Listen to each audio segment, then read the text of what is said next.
Tonight, this is not just a war story. This is a story of distrust, power, mischances, and decisions that changed the course of history.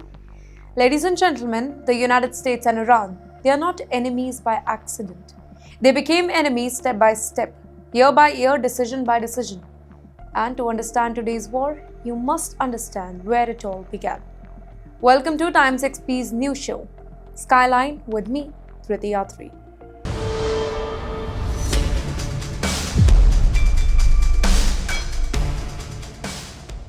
It all started back in 1953, the beginning of mistrust. Iran was not always hostile to the West. In fact, it was moving towards democracy. Its then Prime Minister, Mohammad Mossadegh, he believed that Iran should control its own resources, specifically oil here. Now, at that point of time, Iran's oil was dominated by a British company and most of the profits went outside the country. Mossadegh nationalized the whole oil industry, and this was seen as a bold and nationalist move inside Iran. But, of course, as a threat in the West. Britain feared losing the cheap oil, but the United States feared something bigger, that Iran might fall under Soviet influence during the Cold War. So both the US and the UK, they made a decision here. Not through war though, but through covert action. They launched Operation Ajax, basically a CIA-backed coup. Mossadegh was removed from the power, and the single moment, it's very important because if we see it from Iran's perspective, the US did not just interfere, it destroyed their democracy. Then between 1953 to 1979, it was Shah era. Stability for the US, but suppression for Iran. After the coup, the US supported Mohammad Reza Pahlavi. He became a very strong ally of Washington. Iran received military aid, economic support, and political backing, but inside Iran, things were very different. The Shah ruled like authoritarian leader. His secret police, SAWAK, suppressed dissent brutally. Critics, they were jailed, they were tortured, they were silenced. Yes, Iran modernized. Yes, it grew economically, but the benefits, they were uneven. Many Iranians, they felt alienated, culturally and economically both. And over time, resentment grew, not just against the Shahs, but against the United States, which supported him. Then came Islamic Revolution, 1979. Everything changed for Iran. Well, this was a turning point. Millions of Iranians took to the streets. The Shah fled, and a new leader emerged, Ruhollah Khamenei. He established an Islamic Republic based on religious authority here, not on Western democracy. This revolution, it was not just political, it was deeply anti-Western, specifically anti-American. Why? Because for many Iranians, the US symbolized decades of interference and control. Now, in between years 1979 and 1981, it was a hostage crisis. Trust, it completely destroyed. When the US allowed the exiled Shah to enter for the medical treatment, anger exploded in Iran. Students stormed the US embassy in Tehran. In fact, they took 52 American diplomats hostage for 444 days. Now, for Americans, this was humiliation. But for Iranians, it was revenge. Result, diplomatic ties were cut, sanctions began, and hostility became permanent. This was the moment when relations truly collapsed here. Then, in between 1980 to 1988, it was a proxy politics that ruined the relationship further. Soon after revolution, Iraq, under Saddam Hussein, invaded Iran. The US did not officially fight though, but it supported Iraq. Why? Because Iran had become openly hostile to America. This war, it was brutal. Chemical weapons were used, cities were bombed, and over 500,000 soldiers all dead. The US even overlooked Iraq's use of chemical weapons because it did not want Iran to win. Now, if we see it from Iran's perspective, this confirmed something. America would support its enemies, no matter what the cost is. Now, in 1980s, there was a hidden game between Iran and the US. Despite public hostilities, the US secretly sold weapons to Iran. Well, this became the Iran-Contra affair. Why? Just to maintain influence and counter the Soviet Union. This contradiction exposed a harsh reality. Geopolitics is not about friendship, it is about interests. So, when this secret deal it became public, it shocked the entire world. Trust between the two countries, it was completely broken. And then came the year 1988, a tragic mistake or something more? That's the question. A US warship shot down Iran Air Flight 655. Unfortunately, 290 civilians were on that flight. The US said it was an accident, but Iran believed it was deliberate. Well, this particular event, it deepened emotional anger because civilians had to pay the price here. Then came a missed opportunity for peace between the year 1997 to 2001. Iran elected a very moderate president, Mohammad Khatami. He spoke about dialogue, cultural exchange, and respect. The United States, under Bill Clinton, responded very positively. Now, for a very brief moment, peace seemed possible, but Iran's ex-supreme leader, Ali Khamenei, he opposed closer ties. The opportunity faded. Then came 2002. The era changed. Nuclear tensions began. Iran's secret nuclear facility, it was exposed. The big question, was Iran building a nuclear bomb? Well, the US feared, yes. Sanctions increased, pressure intensified, and cyber attacks followed. If we see it from Iran's point of view, then this was aggression. But from the US point of view, it was prevention. In 2003, there was another missed opportunity. Iran quietly proposed negotiations with the US on nuclear issues and regional stability. But the US completely ignored it. Another missed opportunity for both the nations. Then came the final, the breakthrough moment. 2015, the nuclear deal. After years of tension, a deal was finally reached, the Joint Comprehensive Plan of Action. Iran agreed to limit the nuclear program and sanctions were lifted. This showed that diplomacy, it could still work between the two nations. But in 2018 again, the deal collapsed. But why it fell? Well, during his first term, Mr. Donald Trump, he withdrew from the agreement. But this was not a sudden decision. It was based on multiple reasons. Let me explain it to you. First of all, the US argued that the deal was temporary. Many restrictions were expired, potentially allowing Iran to restart nuclear activity later. Second, the deal did not cover Iran's ballistic missile program, which, by the way, the US saw as a major threat. Third, it ignored Iran's regional influence and support for the armed groups in the West Asia, which the US allies opposed. Fourth, Washington believes sanction relief gave Iran billions of dollars that could strengthen its military power. Mr. Trump called it the worst deal ever and reinforced the stricter sanctions. Iran responded by stepping away from its commitments.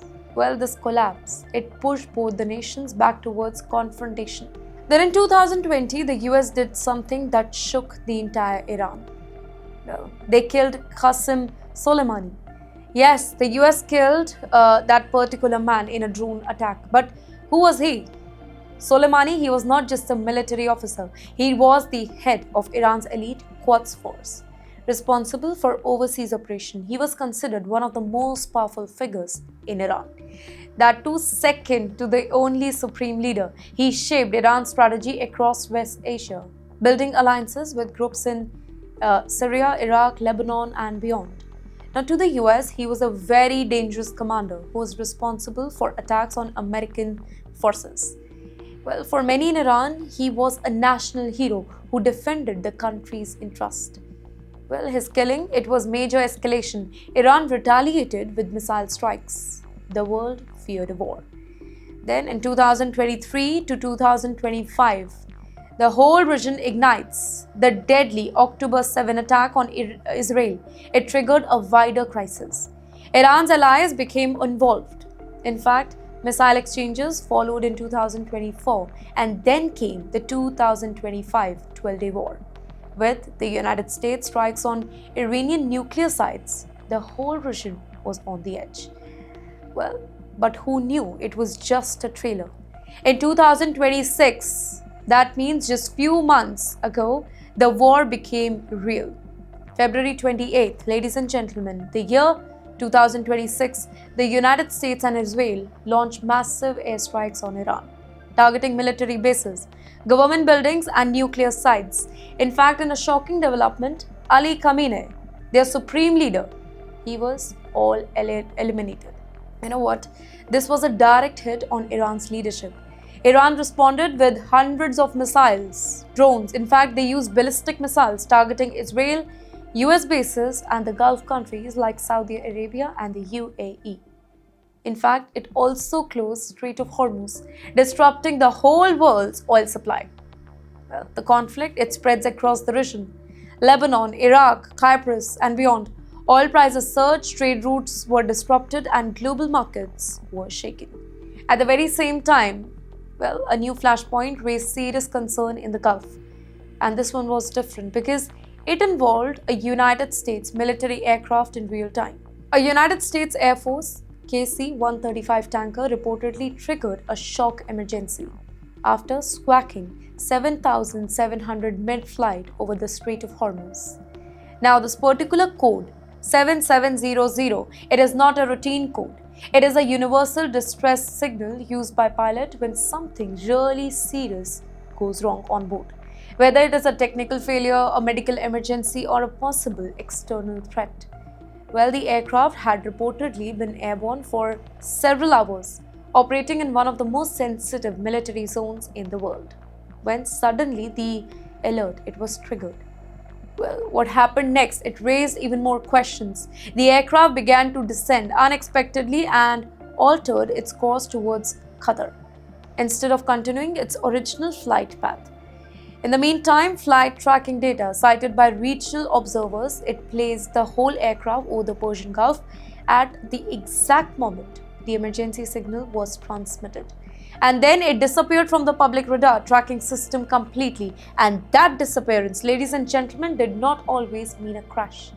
It can also indicate that military tracking was switched to very classified system, but in an already tense war zone, it immediately sparked speculation. Now, adding to the mystery, 2 helicopters were seen departing from Al Udeid Air Base in Qatar, one of the largest US military base in the region. So, this basically suggests a possible rapid response or search and rescue mission. At the very same time, there was increasing reports of GPS disruption in that particular area, specifically jamming and spoofing. Now, it's very important because electronic warfare, it can interfere with the aircraft navigation system, distort the positioning data, or even mislead the pilot about their exact location. Well, in a conflict zone like the Strait of Hormuz, where multiple militaries are active at the same time, such disruption, it can be accidental, defensive, or all intentional. Well, all of this led to just one key question. Was this a technical malfunction or something more serious? Because in a region that is already on the edge, even a small incident can escalate rapidly. Well, if an aircraft, it was affected by electronic warfare, it signals a new dimension of conflict, right? If it was targeted or indirectly, it raises the stakes even higher. But as of now, there is no official confirmation from the US military about what exactly caused the emergency. No confirmation of damage, no confirmation of attack, just silence and speculation. And that uncertainty, ladies and gentlemen, is what makes this whole moment so dangerous. Because you know what? It comes at a time when a fragile ceasefire is already under pressure. Now, let me tell you how brutal this 2026 war is. This is not just military versus military anymore. Well, a new flashpoint raised serious concern in the whole West Asia, and this one moved the whole conflict into a new domain: cyber warfare. Well, a hacker group calling itself Handala, they claimed that it had leaked the names and personal details of 400 US Navy officers that are operating in the Persian Gulf. According to that group, this was a warning that the sea is no longer safe. Well, if that is true, then this is not just a data leak. It's a direct threat because exposing identities of military personnel, and that too in an active conflict zone, it can make them targets, compromise the operation, and weaken the security network. Well, at the very same time, they also claim that they have hacked a UAE port of Fujairah, one of the most critical oil and shipping hubs in the region, by the way, and extracted over 4 lakh 30,000 classified documents that are linked to shipping routes, infrastructure, logistics. If such sensitive data is actually exposed, it could actually allow the hostile actors to track vessels, disrupt the supply chain, and even plan physical attacks on key ports. Well, in a region where oil transport it is a lifeline of a global economy, this raises serious alarm. In fact, in a separate breach, emails linked to former US official Robert, they were reportedly exposed. While the full impact of the particular leak, it is still unclear. It adds to the growing pattern. Information itself is now becoming a weapon. However, it's very important to note, none of these claims have been officially confirmed, neither they have proofs. Governments have neither verified nor they have fully denied. But even without any confirmation, the psychological impact, that's powerful. Because cyber warfare, it works differently. It creates fear, confusion, uncertainty without a single missile being fired. Well, this is what makes the whole situation even more dangerous. The battlefield is no longer just air or land or sea. It is now digital. And in cyber warfare, the line between truth and misinformation, it can blur quickly, making escalation harder to control. In fact, Iran is not just targeting the US and Israel. A direct message to the Gulf also. Iran launched 15 plus ballistic and cruise missiles along with drones targeting the United Arab Emirates in a single day. That means today. Specifically cities and critical ports here. Air defense system intercepted many of the threat mid-air, thankfully, but not all. A drone strike reportedly hit Fujairah's oil facility, triggering fire and causing injuries. In fact, cargo vessels near UAE waters were also reported ablaze. This was not just a military strike anymore, it was a signal. Iran officially denied targeting the oil facility, though, instead blaming the US action in the Strait of Hormuz. But unfortunately, the impact told a very different story. Energy routes were hit, trade was shaken, fear spread across the global market because Fujairah, it is not just any port, let's be honest. It is one of the world's key oil storage and export hubs, designed specifically to bypass Strait of Hormuz. Targeting or even threatening it, it sends a clear message. Nowhere is truly safe. But why is Iran targeting the Gulf nations this year? Why not previously they did it? Well, the answer lies in strategy now. Countries like the UAE, in fact, Saudi Arabia, Qatar and Bahrain, they host major US military bases. Now for Iran, these bases, they are not neutral. They are extension of American power in the region. Instead of attacking the US mainland, Iran applies pressure where it hurts strategically. Of course, they cannot target America directly. So, they are targeting the Gulf allies and its military footprint. You know what? This is known as indirect retaliation. By targeting or even threatening the Gulf nations, Iran raises the cost for countries who are supporting the US. It creates fear among the regional allies. It disrupts the oil and trade, impacting the global economy. And definitely, it sends a warning. Hosting the US forces comes with consequences. In fact, in the latest development, ladies and gentlemen, the Gulf ceasefire is now hanging by a thread. Yes, after this major fire, it erupted at Fujairah oil industry zone in the United Arab Emirates after what has been reported as a targeted Iranian drone strike. This is not just another attack, this is a strike at one of the most strategically critical energy hubs in the world. In fact, we have proofs. Visuals from the ground, it tells the story. Massive flames lighting up the night sky, thick black smoke rising over storage tanks, and emergency crew rushing to contain the whole damage. The blast, it has already left 3 Indians injured. Well, bringing a human face to a conflict that is rapidly expanding far beyond the battlefield. In fact, Indian Prime Minister, Mr. Narendra Modi, he has also condemned Iranian attack that injured the 3 Indians. At the very same time, the UAE military has confirmed that it intercepted multiple incoming threats, including cruise missiles and drones over its water. This suggests a very coordinated, multi-layered attack, not an isolated incident. But here's why this changes everything. Fujairah is not just another port. It is the only major oil export route in that particular region that bypasses the Strait of Hormuz, the very choke point Iran has reportedly threatened and partially disrupted. In simple terms, even when Hormuz is unstable, Fujairah, it is supposed to keep the global oil flowing. And now even that lifeline is under attack. Ladies and gentlemen, this sends a chilling message to the rest of the world. There is no safe route left, because if Fujairah is vulnerable, then global security network itself is vulnerable. Well, markets have already started reacting. Oil prices are surging, shipping companies are on high alert, insurance costs for the vessels are rising, and countries who are dependent on Gulf energy supplies, they are watching very closely. Because what happens here, it directly affects the economies worldwide. However, Iran continues to deny directly targeting the oil infrastructure. Instead, they are blaming the US actions in the Strait of Hormuz. But look at the timing, the location, and the impact of the strike tells a very, very different story. This is a strategic pressure at its peak. So, the question is, what is Iran really doing here?